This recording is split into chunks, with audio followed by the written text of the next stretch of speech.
원유 가격이 급락하자 원유 재고가 늘어나야 되는데 오히려 감소를 해요. 원유 가격, 원유 업황이 글로벌 경제가 코로나19로 멈춰서게 되면서 쉽사리 개선되지 못하는 국면에 와 있다. 특히 코로나19가 덮치기 전에도 중국의 이제 설비 투자 경기를 보게 되면 민간 기업에게 공급되는 유동성 수준이 역대 세 번째로 낮은 수준까지 가 있었기 때문에 코로나19가 덮치기 전에 이미 설비 투자 경기가 활성화되는 국면이 아니었다. 즉 원유 가격이 상승하는 추세적으로 상승하는 국면이 아니었다.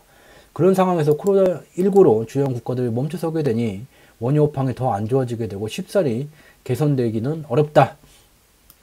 그럼에 따라서 과거에는 원유 가격이 떨어지게 되면 싼 가격의 원유를 쟁여놓으려고 재고가 증가되게 됐는데 이와 같은 현상이 이제 원유 업황이 쉽사리 개선되지 못할 것이라는 것, 특히 배럴당 마이너스 40달러까지 이제 폭락을 경험하고 난 뒤에는 원유 재고가 오히려 감소하고 있다. 야, 싸다고 쟁여놓았다가는 다 기회 손실 비용이 된다는 이제 투자 관점으로 변화하고 있다는 것을 알 수가 있게 됩니다. 또한 주식시장을 포함해서 2월과 3월에 급락을 나타냈었던 모든 금융상품들은 여기 있는 회색 박스의 이 빨간색과 같이 3월 폭락분의 절반 이상을 넘어서고 있다. 그러나 WTI가 됐던 브렌트유가 됐던 이 똑같은 3월 급락분의 절반도 이르지 못하고 있고 오히려 이 회색 박스를 4월에 추가적으로 더 하향 이탈했었다. 그렇기 때문에 주식시장이 상승한 것은 원유 가격의 상승 때문입니다. 주식시장이 하락한 것은 원유 가격의 하락 때문입니다. 라고 말하는 국내외 주요 언론의 보도는 완전히 새빨간 거짓말이라는 것을 알 수 있게 됩니다. 무슨 말이냐면 여기에 검은 선으로 나타난 게 미국 텍사스, 서부 텍사스산 원유 기준의 가격이에요. 예전에는 이 검은 화살표로 나타낸 것과 같이 원유 가격이 떨어지게 되면 야, 원유 가격이 이렇게 일정하게 움직여 왔는데 가격이 떨어진다고? 야, 그럼 이거를 사갖고 재고로 쟁여놨다가 나중에 더 마진 붙여서 팔면 되겠네. 재고가 급증하는 현상이 나타나게 됐어요. 근데 4월 이제 2020년 4월에 들어오게 되면서 코로나19로 인해서 재고를 늘려봤지만 이 육상에서 생산한 원유를 저장할 곳이 점점 이제 적어지게 되고 또한 이 원유 재고가 남아도는 게 이제 더 살펴보게 됐더니 코로나19 때문에 아예 국가 경제의 가동이 멈춰서게 되니까 원유 수요가 급속도로 떨어지게 되고 야, 그럼 코로나19가 금방 해결이 될까? 아직도 치료제도 없고 백신도 없고 얘기를 들어보게 되면 이게 나오는데 빨라도 1년이 넘어가고 통상적으로 뭐 3년에서 5년까지 걸린대요. 아, 그럼 큰일 났다. 야, 이거 재고 갖지 마라. 이게 코로나19 이게 금방 끝날 전염병이 아닌가 보다. 그렇게 되고 그렇기 때문에 원유 수요 감소가 이 금방 개선될 게 아니야. 그렇기 때문에 원유 가격 떨어졌다고 얘를 쟁여놨다가 팔 생각을 했다가 이후에 가격대가 더 낮아지게 된다면 이 기회 손실 비용이 되게 되고 그리고 저장 비용이 더 추가로 들어오기 때문에 이게 남는 장사가 아니야. 그래서 이 4월 이후로는 원유 가격이 이전보다 더 떨어졌는데 오히려 미국 내 재고가 오히려 더 감소하고 있는 중이에요. 굉장히 특이한 현상이 진행되고 있는 중이에요. 과거에는 원유 가격이 떨어지게 되면 쟁여놨다가 싸게 마진을 더 남겨서 팔아야 되겠다. 지금은 아니다. 원유 업황이 개선이 힘들다. 재고 털어내라. 재고 받지 마라. 그런 식으로 지금 원유 업황이 흘러가고 있다는 것을 직접 눈으로 확인해 볼 수가 있어요. 근데 최근에 보게 되면 4월에 배럴당 이제 마이너스 40달러 수준까지 갔다가 5월 달에 들어가게 되면서 원유 가격이 반등이 진행되고 있어요. 왜 반등이 진행이 되냐면 세계에서 이제 오펙 플러스 주요 산유국들의 협의체 오펙 플러스와 이 오펙 플러스에 들어가지 않았지만 기름을 뽑아내고 있는 국가들 비오펙 플러스 이 두 개를 합쳐서 5월, 6월간에 이제 1970만 배럴 정도, 언론에서는 얘만 자꾸 이제 보도를 하게 돼요. 이렇게 되면 문제가 이 국제 에너지 기구에서 추산한 그 글로벌 원유 수요 감소가 5월 중에는 약 하루당 2,500만 배럴이 감소가 되는데 원유 감소는 얘는 970만 배럴 뿐이 안 하게 된다. 야, 절반도 감소는 해도 이 원유 수요 감소 3분의 1 정도도 채우지 못한다라고 이제 인지를 하게 돼요. 근데 문제는 비오펙 플러스도 감산에 합의를 했어요. 그래서 두 개를 합치면 1970만 배럴 정도가 되고, 거의 이제 절반, 하루당 이제 원유 수요 감소분의 절반 이상 정도는 이제 수요를 좀 맞춰줄 수가 있어요. 그래서 이러한 상황이지만 여전히 5월, 6월 감산을 한다고 해도 이 감산폭보다 더 많은 원유 수요 감소가 진행되고 있다. 그리고 중요한 것은 이 감산을 더 언제까지 무한대로 할 수가 없는 거기 때문에 결국은 이 원유 가격이 살아나고 원유 업황이 살아나기 위해서는 원유에 대한 수요 자체가 살아나야지 된다. 근데 우리가 주목해야 될 것은 바로 이것이다.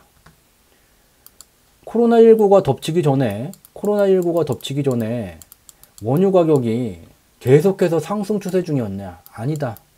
그러면 이게 뭐를 말하는 거냐? 코로나19가 덮치기 전에 글로벌 이 제조업 업황, 이 원유 업황 자체의 원유 수요 자체가 설비 투자 경기가 제대로 활성화되지가 않은 상황이었어요. 그래서 코로나19가 덮치기 전에도 원유 가격의 저점대가 높아지는 상승 추세가 진행되던 상황이 아니라 횡보세가 진행되고 있던 중이었어요. 이것을 한층 더 이제 파고 들어가서 인과 분석을 하게 되면, 인과 분석은 이제 원인과 결과, 얘를 이제 줄여서 인과 분석이라고 말해요. 인과 분석을 하게 되면, 야, 세계에서 가장 많은 부를 일구는 국가가 미국인데 얘는 서비스업 비중이 좀 높아. 그러면 미국 다음으로 가장 많은 부를 일구는 국가가 중국인데 얘는 제조업 비중이 높아. 그러면 중국에서 이제 제조업 경기가 더 좋아지게 되면 원유 가격, 원유 수요가 증가되고 원유 가격의 상승세가 나왔을 텐데 왜 여기 횡보가 나왔을까? 코로나19가 덮치기 전에. 여기 보면 돼요. 중국 경제의 부가가치를 창출하는 주체인 민간 기업에게 공급되는 유동성을 나타낸 지표예요. 이 지표를 보게 되면 2000년 초반, 2005년 그리고 2018년도서부터 현재까지, 즉 중국은 1988년 이래 현재까지 민간 기업에게 공급되는 유동성이 최저 수준에 이른 게 딱 3번 존재해요.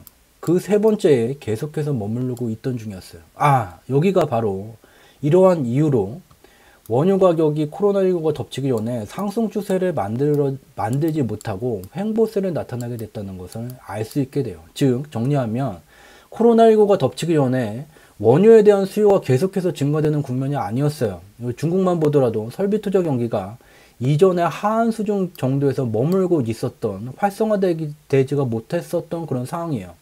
그렇기 때문에 코로나19 때문에 원유 수요가 급감했다, 이 말은 반뿐이 설명을 하지를 못하는 거예요. 코로나19가 안 덮쳤어도 원유 수요가 살아나지 못하는 그런 상황이었었다. 이 중국을 봐라. 이게 민간 기업에게 들어가는 유동성이 이렇게 증가가 돼야지 설비 투자 경기가 살아나는데 이 하한 수준까지 와 있었으니 이 설비 투자 경기가 냉각될 대로 냉각되어 있던 중이었었다. 그나마 이제 2019년 8월 미국의 중앙은행인 미 연준이 보유자산 매각 조기 종료라는 것을 하게 되면서 미달러 유동성이 단기간에 늘어나게 되면서 대부분의 미달러를 근간으로 환율 제도를 운영하는 국가들의 유동성이 같이 증가되면서 좀 설비 투자 경기의 둔화세가 좀 이제 완화되는 그런 측면이었었지 활성화 단계로 들어가지를 못했었다.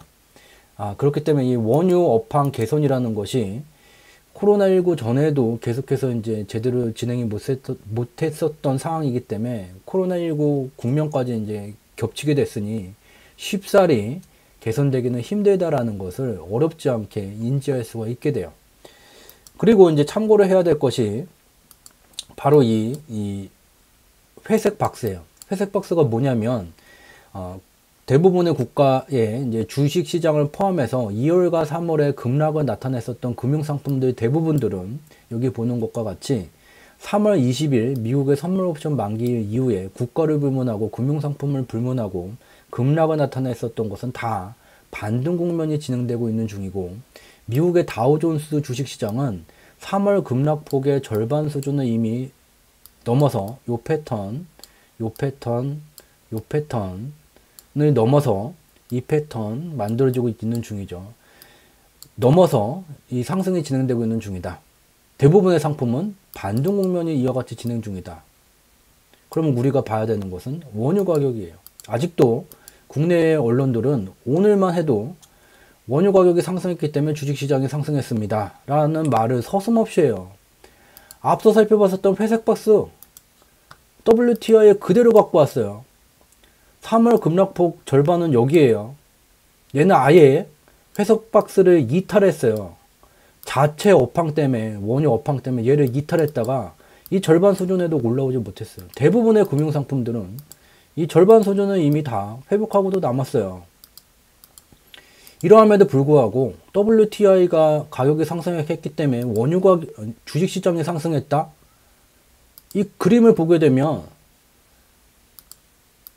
눈으로 직접 그림을 보게 되면 이거 그림하고 주식시장, 미국 주식시장 그림하고 완전히 달라요.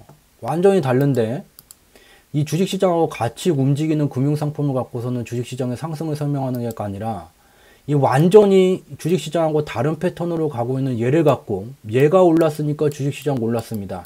얘가 빠졌으니까 주식시장 빠졌습니다. 이게 말 자체가 되지 않는다는 것을 이 그림을 보고서는 알 수가 있어요. 브렌트유도 똑같아요. 브렌트유도 회색 박스 여기 있어요. 여기 이탈했어요. 다른 것들은 3월 20일 이후에 지금 절반 이상 올라섰다가 조정을 받고 있는 중인데 얘는 그나마 이제 WTI보다는 절반 가까이 회복하려고 지금 노력 중이지만 얘를 갖고서는 주식시장하고 지금 같이 움직인다고. 원유 가격이 상승했으니까 주식시장 상승이요. 원유 가격 빠졌으니까 주식시장 마이너스요. 이 국내 언론들이 숫자로 표현된 경제지표를 전혀 확인을 하지 않고 그냥 말로서만 설명되는 말로 그냥 기사를 적고 있다는 것을 어렵지 않게 알 수 있게 됩니다. 그래서 저희 경제지표 스토리텔링이 운영하는 이 주상지, 네이버에서 검색하면 주상지에 가게 되면 좌측에 있는 무료 콘텐츠 여기에 뉴스 뽀개기라는 메뉴가 들어가 있어요.